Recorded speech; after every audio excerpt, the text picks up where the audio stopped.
Back स्वागत है आप सभी का आपके अपने YouTube चैनल में जिसका नाम है बोर्ड परीक्षा। आज के ये वीडियो कक्षा 10 की मैथमेटिक्स का है और आज आप यहाँ पर NCERT बेस्ड बुक पढ़ने जा रहे हैं जिसके राइटर का नाम है मनोहर ले। एक्सरसाइज है हमारा यहाँ पर 7B। एक्सरसाइज 7 निर्देशांक ज्यामिति कोऑर्डिनेट ज्योमेट्री से रिलेटेड है। तो ये हो गया आपका एक्सरसाइज 7B और यहाँ पर आप लोग क्वेश्चन नंबर 13 से आगे वाले प्रश्नों को हल करना शुरू करेंगे। देखिए समय व्यर्थ न करते चलते हैं सीधे सवालों की ओर। सवाल क्या है जरा समझते हैं। कहा जा रहा है कि बिंदुओं A -2, और B 2, 8 को जोड़ने वाली रेखाखंड AB को 4 भागों में विभाजित करने वाले बिंदुओं के निर्देशांक ज्ञात कीजिए। ठीक है, चले भाई अब देखते हैं किस तरीके से करेंगे। तो यहाँ पर लिखेंगे बिंदु A के निर्देशांक,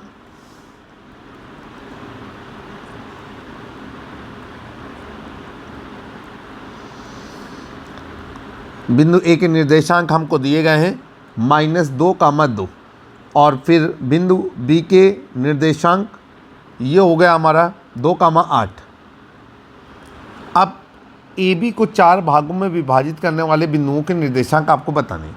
तो सबसे पहले एक चित्र बना लेते हैं। ये A हो गया और एक ये B हो गया। इसके बाद इसको ऐसे मिला दिया तो ये हो गया हमारा AB। अब ये हो गया हमारा P1, इसी तरीके से ये कर देंगे P2 और ये कर देंगे P3। अब देखिए 4 बराबर भाग हो गए A P1, P1 P2, P2 P3 और P3 B। ठीक है, तो यहाँ पर लिखेंगे माना रेखाखंड AB को या रेखा AB को 4 बराबर भागों में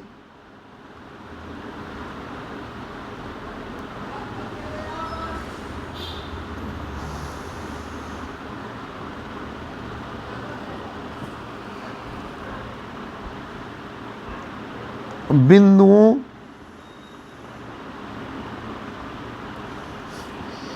P1, P2, P3 द्वारा बांटा जाता है।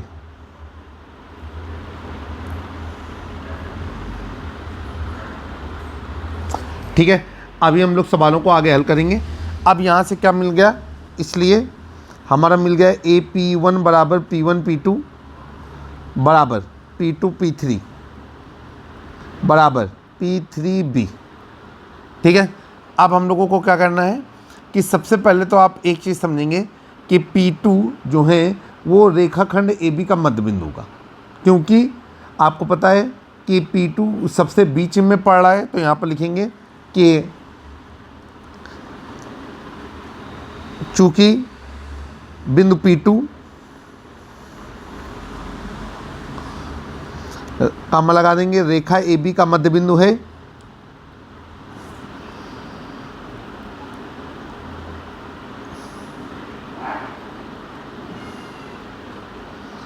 इतना हो गया। अब यहाँ पर हम एक फार्मूला डालेंगे। फार्मूला हम बोल रहे हैं, लिखेंगे नहीं। आप लिखेंगे बिंदुओं x1, y1 तथा x2, y2 को मिलाने वाली रेखा के मध्य बिंदु के निर्देशांक x, y, जहाँ x बराबर x1 + x2/2, y बराबर y1 + y2/2। तो नीचे हो जाएगा आपका, नीचे लिखेंगे इसलिए अप्लीकेबल होगा ये फार्मूला। सबसे पहले फार्मूला का जो मेन बिंदु है वो यहाँ पर ज़रूर लिख दिया जाएगा, x बराबर x1 + x2/2 और y बराबर y1 + y2/2। अब यहाँ पर हो जाएगा इसलिए बिंदु A और बिंदु A के निर्देशांक है -2, वह बिंदु B और बिंदु B के निर्देशांक हैं 2, 8 को मिलाने वाली रेखा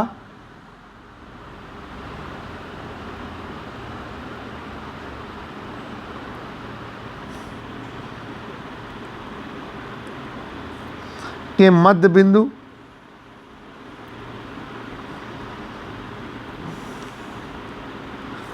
P2 के निर्देशांक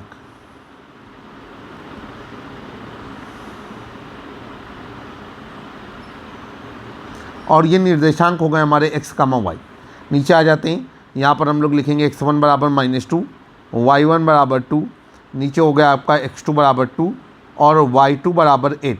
नीचे हो गया हमारा x बराबर -2 धन 2 बटे 2 और x बराबर 0 बटे 2 और ये आ जाएगा हमारा x बराबर 0।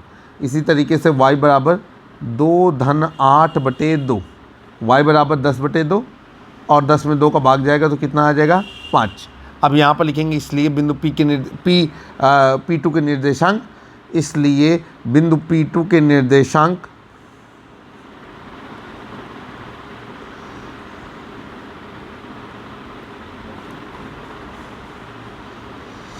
और ये होगा हमारे x, y और कहलाएंगे 0, 5। ये आपका एक मान निकल आया है। अब इसके बाद हम लोग आगे चलेंगे। अब यहाँ पर हम लोग लिखेंगे कि बिंदु A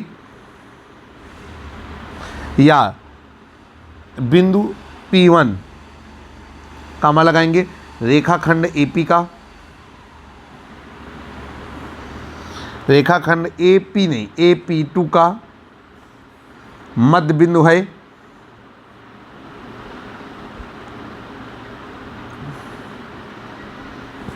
ठीक है, अब नीचे लिखेंगे इसलिए बिंदु A और बिंदु A के निर्देशांक है -2, 2 व बिंदु P2 और P2 के निर्देशांक हैं 0, 5 के मध्य बिंदु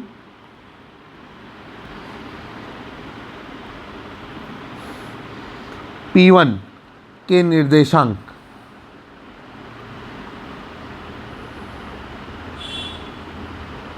चलिए अब यहाँ पे हो जाएगा आपका x1 बराबर -2, y1 बराबर 2 और x2 बराबर 0, y2 बराबर 5। नीचे हो जाएगा आपका x बराबर -2 धन 0 बटे 2, x बराबर -2 बटे 2 और x बराबर हो गया आपका -1, y बराबर 2 धन 5 बटे 2 और y बराबर हो जाएगा आपका 7 बटे 2।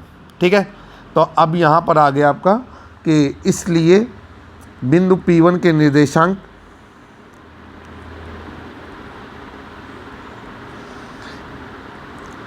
बिंदु P1 के निर्देशांक और ये हो गया हमारा x, y बराबर -1, 7 बटा 2।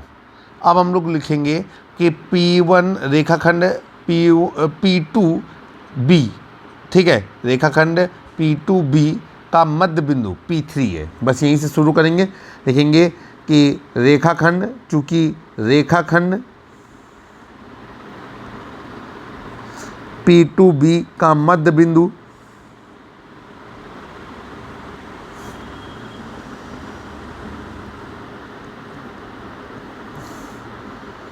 P3 है, इसलिए बिंदु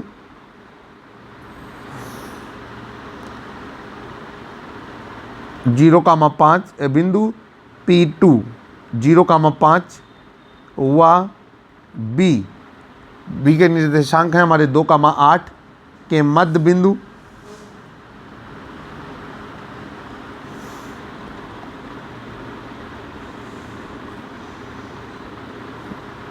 P3 के निर्देशांक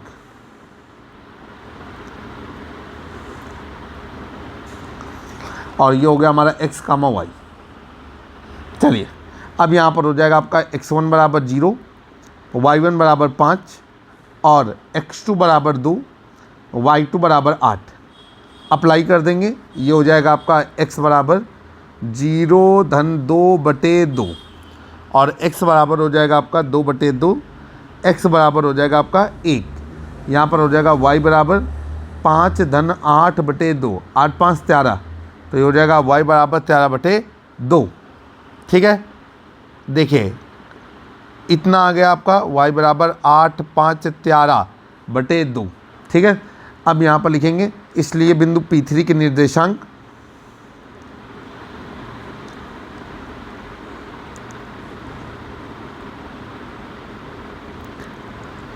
और ये हो जाएगा हमारा x, y। x की वैल्यू है हमारी 1, y की वैल्यू है हमारी 13 बटे 2, तो ये हो गया 1, 13 बटे 2। अब हम लोग आंसर लिखेंगे आंसर ऐसे सवाल में लिखना ज़रूरी है, तो हम यहाँ पर लिखेंगे कि रेखाखंड AB को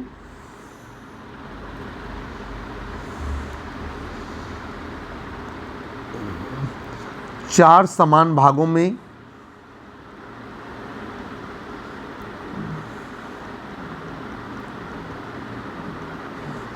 विभाजित करने वाले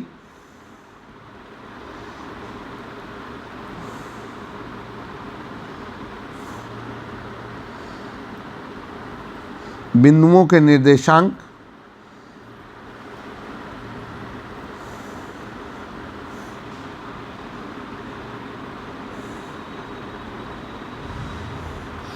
और इन बिंदुओं के निर्देशांक हमारे क्या बन रहे हैं, ये हमारा बन रहा है -1,7/2 कामा, अब ये हो जाएगा आपका 0,5 कॉमा, अब ये हो जाएगा आपका 1,13/2 हैं। ये आपका फाइनली आंसर आ गया। 11 मिनट का एक सवाल था। अब मुझे आपको समझाने में थोड़ा समय लगा। हमारी तरफ से भरसक प्रयास किया जाता है कि जब भी कोई सवाल आए तो पूरा 100% निचोड़ आपके सामने रख दिया जाए। बाकी जब सवाल को आप हल करेंगे तो आप अपने अनुसार उसमें कुछ प्लस या माइनस कर सकते हैं। आप समय व्यर्थ ना करते हुए चलते हैं सीधे क्वेश्चन नंबर 14 की ओर। क्वेश्चन नंबर 14 आपकी स्क्रीन पर देखिए क्या कहा जा रहा है। क्वेश्चन नंबर 14 में जरा समझने की कोशिश करेंगे। कहा जा रहा है कि एक समचतुर्भुज का क्षेत्रफल ज्ञात कीजिए जिसके शीर्ष 3,0, 4,5, -1,4 और -2, -1 है। और संकेत भी दिया गया है कि समचतुर्भुज का क्षेत्रफल अगर आपको नहीं आता है तो वो है 1/2 गुणे विकर्णों का गुणनफल। ठीक है, तो आप समझ गए होंगे सूत्र की सहायता से कि विकर्णों की लंबाई हमको निकालनी होगी, तभी तो हम सूत्र का इस्तेमाल कर पाएंगे। तो जरा चलते हैं, यहाँ पर एक समचतुर्भुज अपने मन से मान लेते हैं, उसका नाम ABCD। तो शीर्ष बनेंगे A, B, C, D। तो यहाँ पर लिखेंगे माना समचतुर्भुज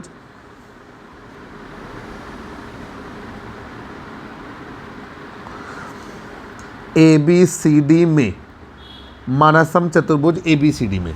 अब नीचे क्या हो जाएगा आपका, शीर्ष A के निर्देशांक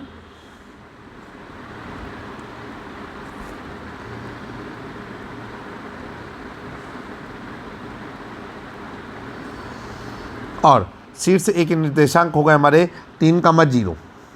फिर इसके बाद शीर्ष B के निर्देशांक और ये हो जाएगा हमारा कितना, 4,5। शीर्ष C के निर्देशांक और ये बनेगा -1,4 और शीर्ष D के निर्देशांक ये हो जाएगा हमारा -2, -1। और हमसे कहा गया है कि हमें निकालना है समचतुर्भुज का क्षेत्रफल।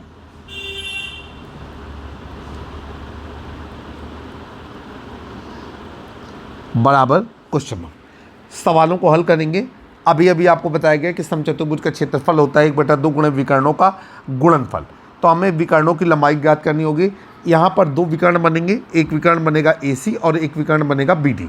तो यहाँ पर लिखेंगे विकर्ण AC की लंबाई और विकर्ण BD की लंबाई निकालेंगे और इसके बाद समचतुर्भुज के क्षेत्रफल ज्ञात करने का फार्मूला अप्लीकेबल करेंगे। उससे पहले यहाँ पर आप फार्मूला लिखेंगे, तो ये काले पेन में मैं जो निशान बनाता हूँ यह फार्मूला लिखना होता है, आपको स्वयं लिखना है। मैं यहाँ पर बोलूँगा, सिर्फ मेन फार्मूला हम नीचे लिख देंगे।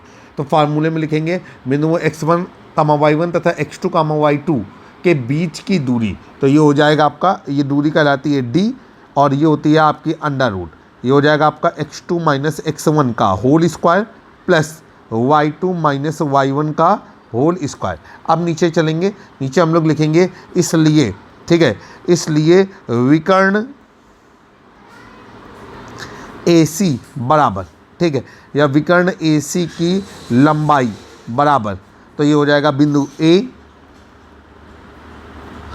और बिंदु A है 3,0 व C सी है हमारा -1, 4 के बीच की दूरी।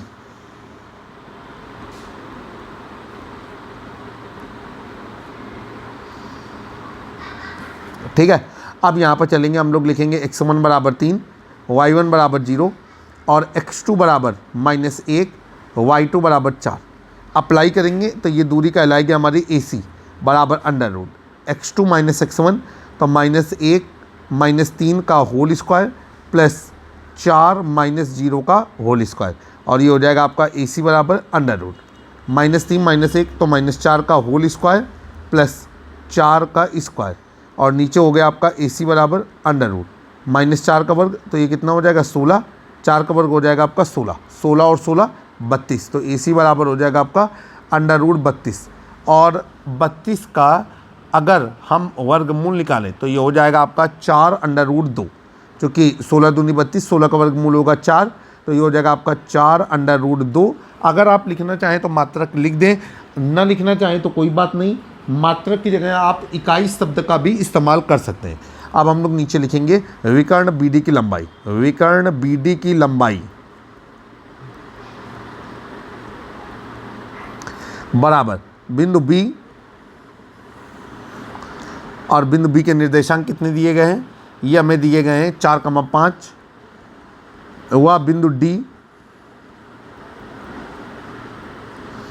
और बिंदु D के निर्देशांक दिए गए हैं -2, -1 के बीच की दूरी।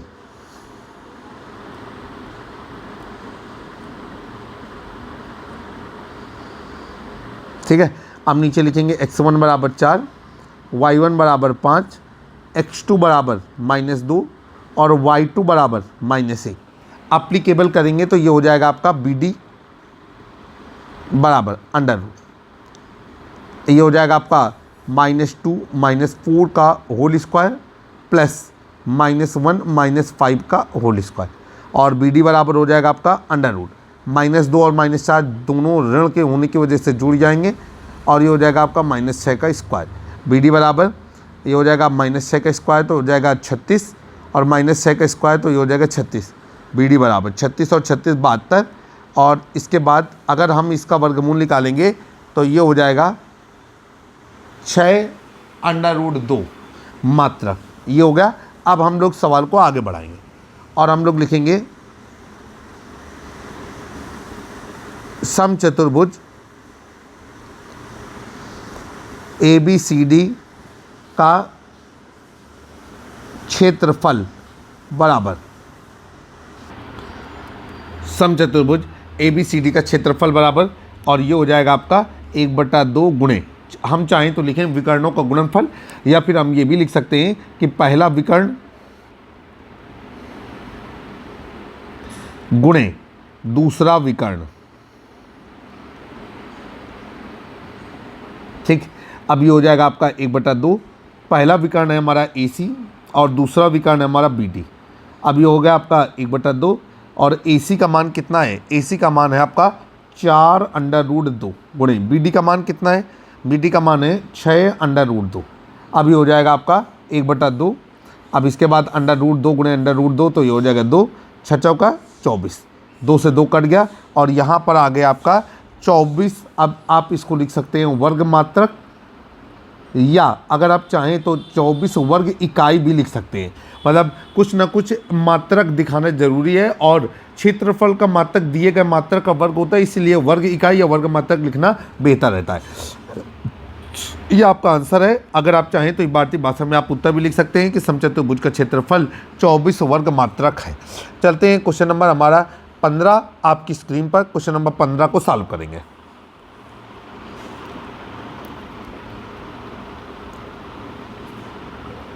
क्वेश्चन नंबर 15 में क्या कहा जा रहा है, कहा जा रहा है कि बिंदु A के निर्देशांक ज्ञात कीजिए।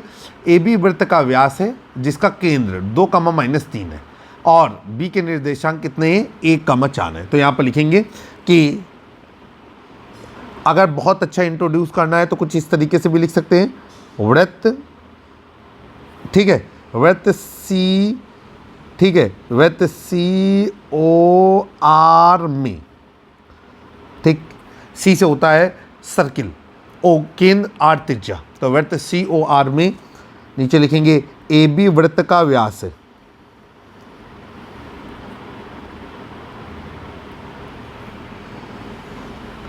ठीक, और आपको पता चल गया कि O केंद्र है। अब यहाँ पर लिखेंगे हम कि केंद्र O के निर्देशांक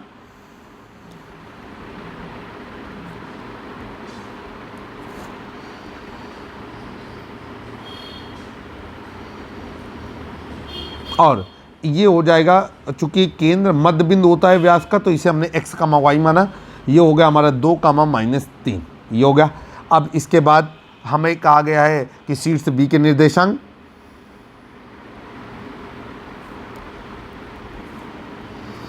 और इसको हमने माना x2, y2, ये हो गया हमारा 1, 4, और शीर्ष A के निर्देशांक आपको ज्ञात करने हैं। तो यहाँ पर लिखेंगे शीर्ष A के निर्देशांक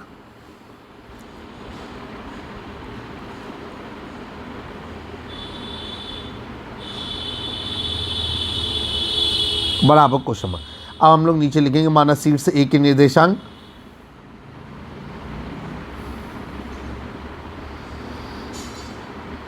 अब देखिए शीर्ष A व्यास का पहला सिरा है, तो हम इसके निर्देशांक मान लेते हैं x1, y1 है। ये हमने लिख दिया, माना शीर्ष A के निर्देशांक x1, y1 है। अब नीचे हम लोग लिखेंगे, सवाल चलते हैं। तो यहाँ पर हम लिखिए, सबसे पहले जानते हैं कि व्यास AB का जो मध्य बिंदु होगा वो केंद्र है, तो यहाँ पर फार्मूला लगेगा।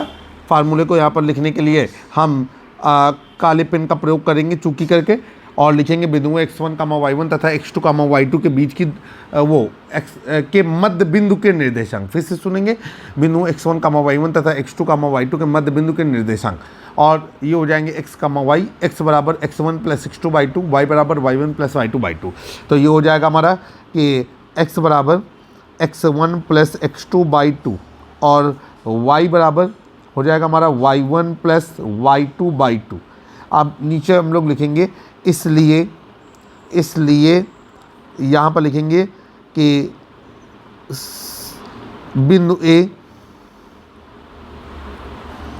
और बिंदु A के निर्देशांक है x1, y1 व बिंदु B, और बिंदु B के निर्देशांक कितने हैं आपके 1, 4 के मध्य बिंदु, और इनका मध्य बिंदु क्या है आपका O, मध्य बिंदु O के और निर्देशांक, और मध्य बिंदु O के निर्देशांक कितने दिए गए हैं, ये हमें दिए गए हैं 2, -3, 2, -3। ठीक, अब चलेंगे भाई। अब यहाँ पर देखेंगे, सबसे पहले x1 बराबर x1, y1 बराबर या x2 बराबर 1, y1 बराबर y1 और y2 बराबर 4, x बराबर 2 और y बराबर -3। इसको हम सही करेंगे। राइटिंग बहुत अच्छी रहनी चाहिए during examination and during your homework. अब ये हो जाएगा आपका 2 बराबर, ऊपर वाले फार्मूले में अप्लाई करेंगे, ये हो जाएगा आपका x1 + 1/2। ये x1 + 1 बराबर 2 × 2 4, x1 बराबर 4 - 1, तो ये हो गया आपका 3। अब इसके बाद ये हो जाएगा -3 बराबर y1 + 4/2, और ये हो जाएगा -6 बराबर y1 + 4, और ये हो जाएगा y1 बराबर -6 - 4, y1 बराबर हो गया आपका -10। अब नीचे हम लोग लिखेंगे, इसलिए व्यास AB के सिरे, व्यास AB के सिरे A के निर्देशांक, और ये निर्देशांक होंगे x1, y1, और ये हम लोग निकाले हैं 3, -10। ये आपका उत्तर है। तो इबारती भाषा में अगर आप अपने उत्तर को लिखना चाहें तो उत्तर को लिख लेंगे। आशा करते हैं कि सवाल आपको समझ में आ गया होगा। अब हम लोग चलेंगे क्वेश्चन नंबर 16 की ओर। क्वेश्चन नंबर 16 आपकी स्क्रीन पर।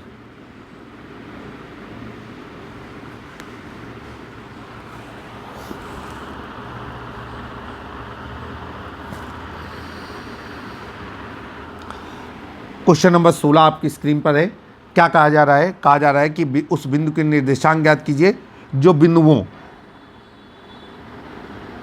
-3, -4 व 2,1 से खींचे गए रेखाखंड को 3:2 के अनुपात में वाहिता विभाजित करते हैं।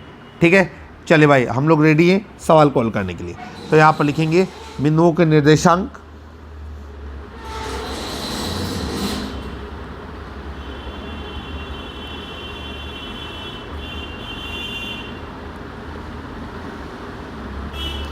और बिंदुओं के निर्देशांक हमको दिए गए हैं -3, -4 व 2,1, ये आपको दिया गया है। अब यहाँ पर लिखेंगे कि वाहिता विभाजित करने वाले या वाहिता विभाजन अनुपात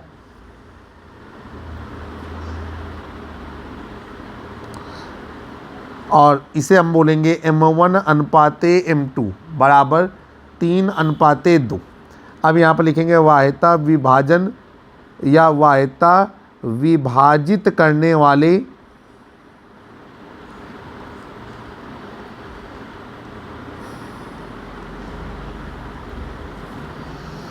बिंदु के निर्देशांक,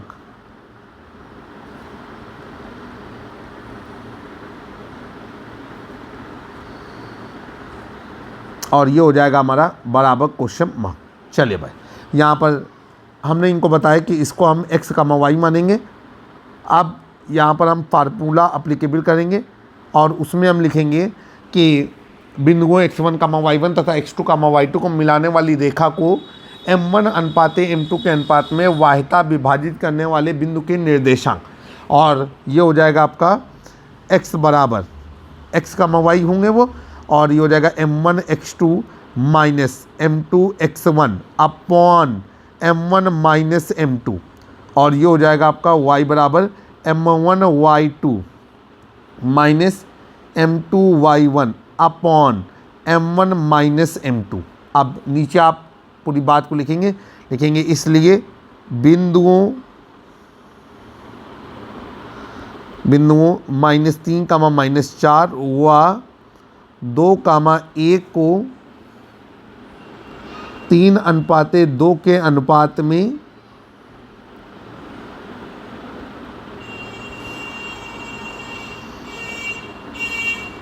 वाहिता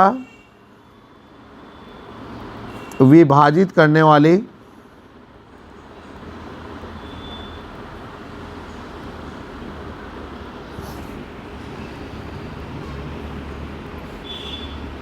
बिंदु के निर्देशांक,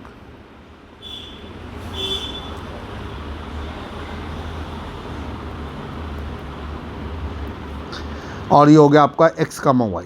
अब नीचे चलेंगे, ये हो गया आपका x1 बराबर -3, y1 बराबर -4, x2 बराबर 2, y2 बराबर 1, M1 बराबर 3, M2 बराबर 2। ठीक है, अब चलेंगे फार्मूला लगाएंगे। ये हो जाएगा x बराबर M1x2 minus M2x1 upon M1 - M2। ये हो गया आपका x बराबर 6 + 6/1, और x बराबर क्या हो गया आपका 12, और ये हो जाएगा y बराबर M1y2।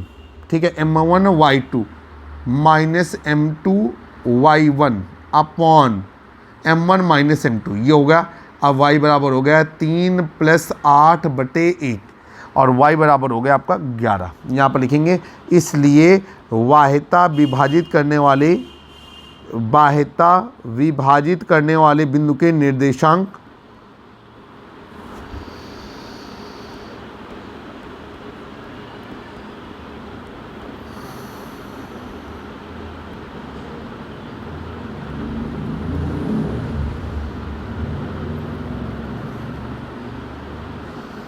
और ये हो गए आपके x, y बराबर 12, 11। ये आपका आंसर है। आपने नीचे इबारती प्रश्न का उत्तर लिखना चाहें तो इबारत भाषा में उत्तर लिख भी सकते हैं।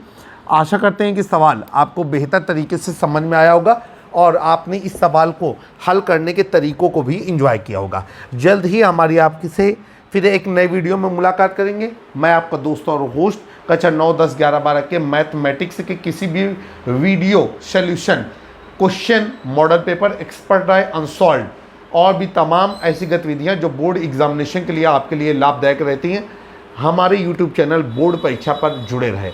अगर चैनल पसंद आए तो दोस्तों के साथ साझा करें, बेल आइकन दबाना ना भूलें, और अगर कहीं कोई डाउट है या हमारे द्वारा कहीं पर कुछ गलत कॉन्सेप्ट बता दिया गया है तो कमेंट बॉक्स पे जरूर मेंशन करें। मैं आपका दोस्त और होस्ट इमरान, जल्द फिर मुलाकात होती है। नमस्कार।